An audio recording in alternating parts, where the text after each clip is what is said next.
Suppose करिए question लेते हैं हम, क्वेश्चन है, एक क्वेश्चन कर लेते हैं कि 40 gram of NaCl is dissolved in 500 ml of solution. 500 ml of solution. Find percentage W/V. ये आपको फाइंड आउट करना है। देखो कैसे करोगे, पूछ रहा, ये कह रहा है कि 40 gram of NaCl is dissolve in 500 ml of solution, कि 40 ग्राम NaCl का कितने में डिजोल्व है, 500 ml सॉल्यूशन में डिजोल्व है। तो कहने का मतलब है कि इसका हमें निकालना है परसेंटेज W/V। तो इसका फॉर्मूला क्या होता है, परसेंटेज W/V होता है weight of solute, weight of solute divided by V से क्या है, volume, volume of solution. Weight किस में मेजर करेंगे, ग्राम में, वॉल्यूम किस में मेजर करेंगे, ml में, इंटू 100। ठीक है। अब देखो सॉल्यूट क्या है हमारा, NaCl है, उसका वेट हमें दिया गया है कितना, 40, यूनिट क्या है, ग्राम में। ठीक है, तो ये हो जाएगा 40 gram divided by volume of solution, कितने में डिजोल्व है, 500 ml सॉल्यूशन में डिजोल्व है कितना, 40 ग्राम NaCl। इसकी यूनिट क्या है, ml है, तो ये हो जाएगा 500 ml इंटू 100। अब इसको आराम से सॉल्व कर सकते हैं, तो ये हो जाएगा आपका, इसको कैंसिल कर देंगे तो 40 ग्राम, अच्छा इसको भी कैंसिल कर दो, ये हो जाएगा आपका आंसर 8 ग्राम पर ml। ये आपका आंसर हो गया। ठीक है। अब सपोज करोगे क्वेश्चन इस ढंग से दिया है, यहाँ पे तो कोई दिक्कत नहीं है, सीधा सीधा दिया गया था कि वेट ऑफ सॉल्यूट दिया गया है, वॉल्यूम ऑफ सॉल्यूशन दिया गया है, यूनिट सेम है, तो कोई दिक्कत नहीं होगी, आसानी से इसको कर सकते हैं। लेकिन सपोज करो अगर यहाँ पे 5 लीटर दिया हो, 5 लीटर दिया हो, तो मुझे लगता है कई बच्चे कंफ्यूज हो जाएंगे या फिर डायरेक्ट 5 वैल्यू 5 लिख देंगे। इसलिए हम सबसे पहले आज बच्चों यूनिट ऑफ कन्वर्जन शुरू करते हैं। सबसे पहले हम पढ़ेंगे यूनिट कन्वर्जन। तो आज है यूनिट कन्वर्जन, कि आप कैसे यूनिट्स को इंटरचेंज कर सकते हो, यूनिट कन्वर्जन। ठीक है, जो बहुत इंपॉर्टेंट है, क्योंकि इसके आगे आपने बहुत सारे न्यूमेरिकल्स करने, तो जरूरी नहीं है कि न्यूमेरिकल्स में आपको सारी वैल्यू ग्राम में, ml में ऐसे दी होगी, तो वहाँ पे आपको ये जरूरी है जानना। ठीक है, तो इसको आइए शुरू करते हैं। तो भाई इसको करने से पहले इसके कुछ रूल्स हैं जिसको आपको थोड़ा सा याद करना पड़ेगा, कुछ चीज़ें आपको याद करनी पड़ेगी, उसके बाद आप इनको आसानी से एक दूसरे में चेंज कर सकते हो, इंटरचेंज कर सकते हो। ठीक है, तो सपोज करो हम जैसे लेंथ के लिए निकाल रहे हैं कि हमें लेंथ का निकालना है, कि लेंथ को किस में मेजर करते हैं, मीटर में मेजर करते हैं ना, कि 1 किलोमीटर में कितने सेंटीमीटर है, कितने मीटर है, कितने डेकामीटर है, मिलीमीटर है। तो उसके लिए हम पढ़ते हैं सबसे पहले, तो इसे याद रखना, ये सीक्वेंस याद रखना है, किलो, हेक्टा, डेका। लेंथ के लिए निकाल रहे हैं तो ये मीटर, डेसी, सेंटी और ये मिली। ठीक है, तो ये हो जाएगा। इस सीक्वेंस को आप हर कोई भी कन्वर्जन करना हो उसके लिए याद रखना कि ये सीक्वेंस ऐसा है। ठीक है, अब देखो इनके बीच में 10-10 का गैप होता है, 10-10।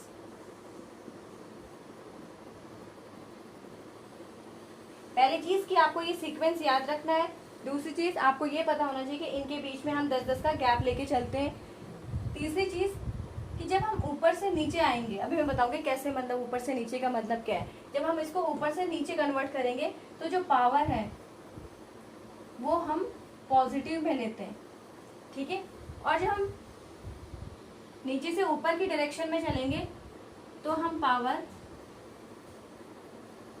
नेगेटिव में लेंगे,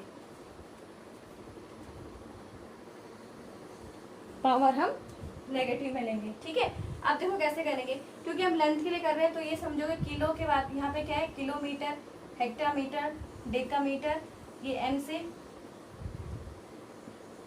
मीटर, डेसीमीटर, सेंटीमीटर और मिलीमीटर, इस ढंग से। ऐसे अगर हमें ग्राम के लिए करना है तो यहाँ पे जी लिखेंगे, ये ग्राम हो जाएगा, किलोग्राम, हेक्टोग्राम, डेकाग्राम, ग्राम, डेसीग्राम, सेंटीग्राम, मिलीग्राम, इस ढंग से कर रहा है। ठीक है, तो हम लेंथ के लिए कर रहे हैं।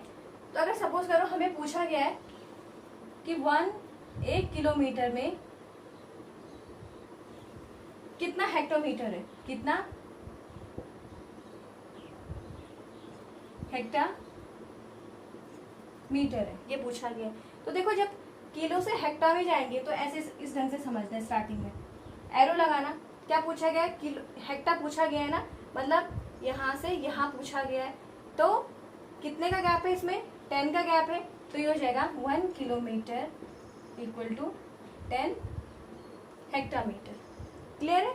और अगर ऐसे ही पूछा गया है 1 हेक्टामीटर में कितना डेकामीटर है, 1 हेक्टामीटर में कितना डेकामीटर है, तो ठीक है, इसको कैसे करेंगे, 1 हेक्टामीटर इक्वल टू 10 डेकामीटर। ऐसे ही अगर पूछा कि 1 डेकामीटर में कितना मीटर है, तो 1 डेकामीटर इक्वल टू 10 मीटर। बात समझ में आ रही है। ऐसे ही अगर हमें निकालना है, किलो से डेका में पूछा है, तो ऐसे एरो लगाना। अगर सपोज करो ये पूछा कि 1 kilometre equal to how much decametre. ठीक है, तो अब देखो यहाँ से एरो शुरू किया ना हमने, ये इसका हेड है, टेल है, तो ये जो 10 का गैप यहाँ है, 10 का गैप यहाँ है, तो कितना हो गया, 1 kilometre equal to 10 into 10 decametre. तो 10 into 10 that is 10 square decametre. तो 1 किलोमीटर में 100 डेकामीटर होते हैं। क्लियर है इतना। ऐसे अगर पूछ दिया, अब ये तो तुम्हें सबको पता होगा कि 1 किलोमीटर में कितना मीटर होता है, 1000 मीटर होता है, ये तो सबने याद कर रखा होगा। ठीक है, अब देखो ये कैसे आया, 1 किलोमीटर से मीटर में पूछा गया है, मतलब ये एरो यहाँ है, तो क्या हो जाएगा 1 किलोमीटर इक्वल टू, अब देखो 10 का गैप यहाँ है, 10 का 10 का 10 का 3 बार 10 का है ना, तो 10 इंटू 10 इंटू 10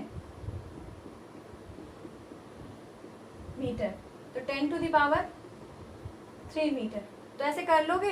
कोई भी पूछा अगर, मतलब मीटर से डेसी में पूछा है, डेसी से सेंटी में पूछा है, मीटर से मिली पूछा है, डेसी से मिली पूछा है, तो बस ऐसे ही करना है। बस ध्यान रखना कि आप, अगर आपका एरो ऊपर से नीचे जा रहा हो, ठीक है, ऊपर से नीचे जा रहा हो, तो पावर पॉजिटिव में रखना। क्लियर है। ऐसे ही अगर ये इस ढंग से पूछ दिया कि बताओ कि 1 मिलीमीटर इक्वल टू कितने मीटर, 1 मिलीमीटर में कितने मीटर होंगे, तो देखो यहाँ पे इस ढंग से करेंगे। इसे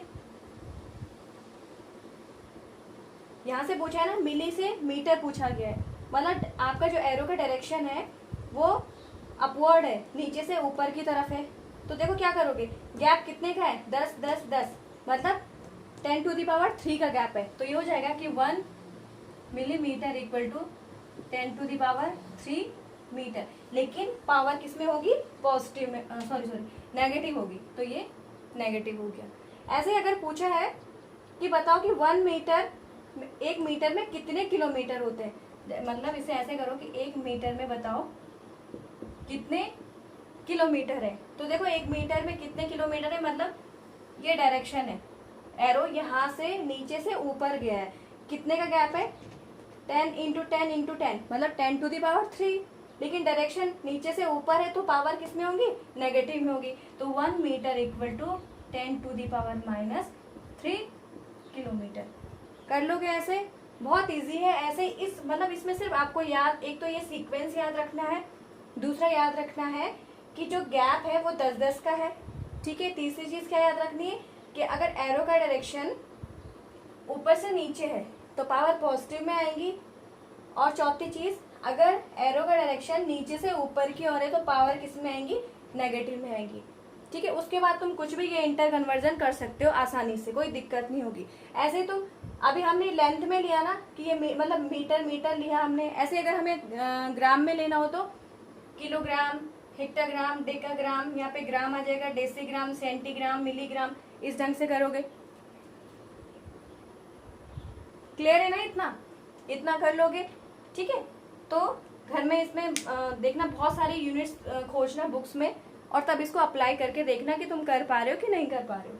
ये तो था हमने लेंथ के उसमें लिया। अब लेते हैं वॉल्यूम के केस में। एक तो ये फॉर्मूला याद रखो, हमेशा हर सब्जेक्ट पे काम आएगा, चाहे मैथ्स है, फिजिक्स है, केमिस्ट्री है, साइंस है, कोई सा भी सब्जेक्ट है उसमें ये जरूर काम आएगा। मतलब ये सोचो ये बैकबोन है आपकी, ये जो यूनिट कन्वर्जन है, ठीक है ना। तो इसको ढंग से समझना।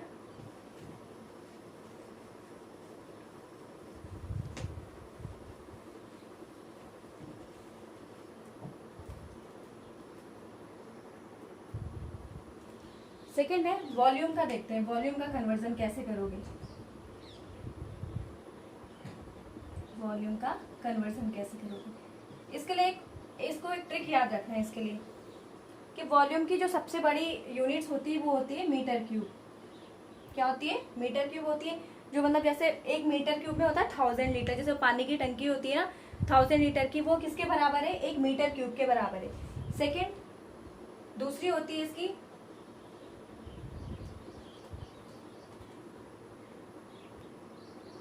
ठीक है, तो 1 मीटर क्यूब इक्वल टू होता है 1000 लीटर। इसको समझ लो कि मतलब जो हमारी पानी की टंकी होती है ना 1000 लीटर की, वो मतलब 1 मीटर क्यूब के बराबर है। 1 मीटर क्यूब मतलब लेंथ मीटर में ले लिया, फिर ब्रेथ मीटर में, हाइट मीटर में, तो ये मीटर क्यूब हो गया। उसके बाद होता है लीटर और डेसीमीटर क्यूब, ठीक है। और दूसरा ले लो आप लीटर और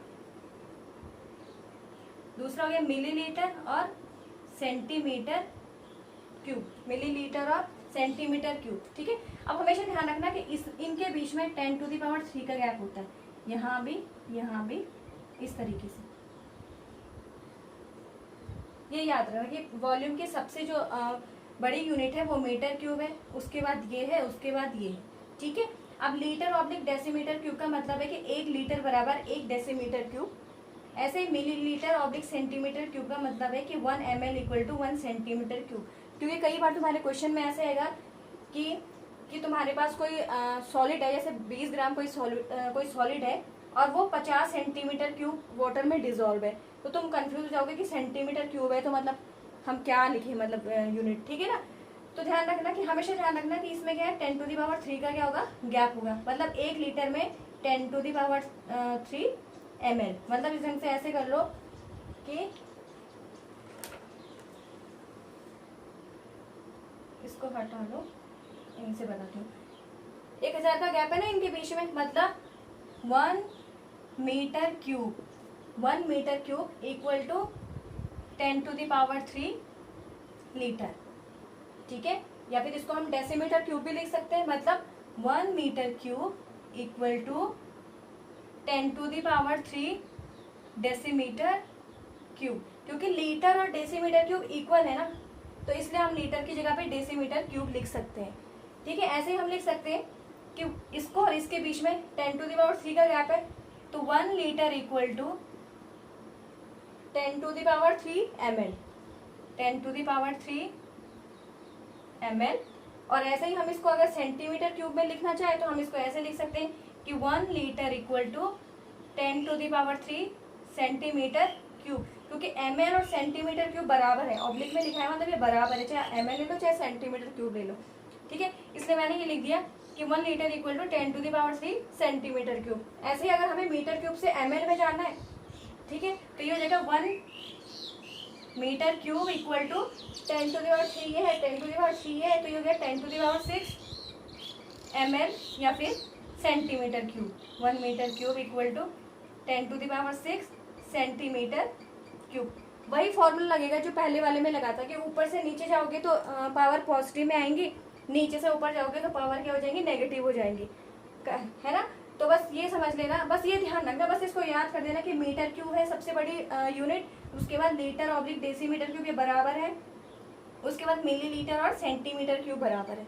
तो तब इसको तुम आसानी से कर लोगे। अब ये सारे यूनिट्स तुम्हारे, अब तुम न्यूमेरिकल करोगे इसमें कॉन्सेंट्रेशन वाले जो आपका टॉपिक है, तो उसमें ये बहुत काम आएगा। क्योंकि जनरली वहाँ पे ये बहुत दिया रहता है, डेसीमीटर क्यूब में दिया रहता है, सेंटीमीटर क्यूब में दिया रहता है, तो बच्चे कंफ्यूज हो जाते हैं कि इसको कैसे करना है, ठीक है ना। अब देखो एक क्वेश्चन ले लेते हैं, ये तो कर लोगे ना, ये इंटर कन्वर्जन कर लोगे, इसको नोट कर लेना अच्छे से। मतलब ये गैप है 10⁻³ इन दोनों के बीच का गैप है ये, ठीक है। मतलब 1 मीटर क्यूब में 10⁻³ लीटर, 1 लीटर में 10⁻³ ml, ठीक है। अब देखो क्वेश्चन किस ढंग से आता है तुम्हारे पास इसमें, कि क्वेश्चन आएगा कि सपोज करो if 20 gram of NaOH is dissolved in 200 centimetre cube of solution, ठीक है। तो कह रहे हैं कि फाइंड परसेंटेज W/V, ठीक है ना। अब देखो इसको कैसे सॉल्व करोगे, ये तो ठीक है, यहाँ पे देखो यूनिट की दिक्कत आएगी। अब यहाँ पे सॉल्यूट का वेट क्या है 20 ग्राम है, यूनिट ठीक है ग्राम। हमारा फॉर्मूला क्या है, हमारा फॉर्मूला है कि परसेंटेज W/V इक्वल टू है weight of solute, weight of solute, ये किस में होना चाहिए, ग्राम में होना चाहिए, ऑब्लिक वॉल्यूम ऑफ सॉल्यूशन, ये किस में होना चाहिए, ml में होना चाहिए, इनटू 100, ठीक है। सॉल्यूट क्या है NaOH है, तो मतलब इसका वेट क्या हो गया 20 ग्राम, वॉल्यूम ऑफ सॉल्यूशन ml में होना चाहिए। अब देखो ये बोला गया इन्होंने 200 सेंटीमीटर क्यूब। अब अगर तुम्हें पता नहीं होगा कि सेंटीमीटर क्यूब ml के बराबर है तो तुम नहीं कर पाओगे, ठीक है। तो मतलब कहने का मतलब है आप सेंटीमीटर क्यूब को ml भी लिख सकते हो। तो यहाँ पे आप लिख दोगे 200 ही था, हाँ, ये ग्राम है और ये ml है इनटू 100। इसको सॉल्व कर लोगे तो आराम से तुम्हारा आंसर आ जाएगा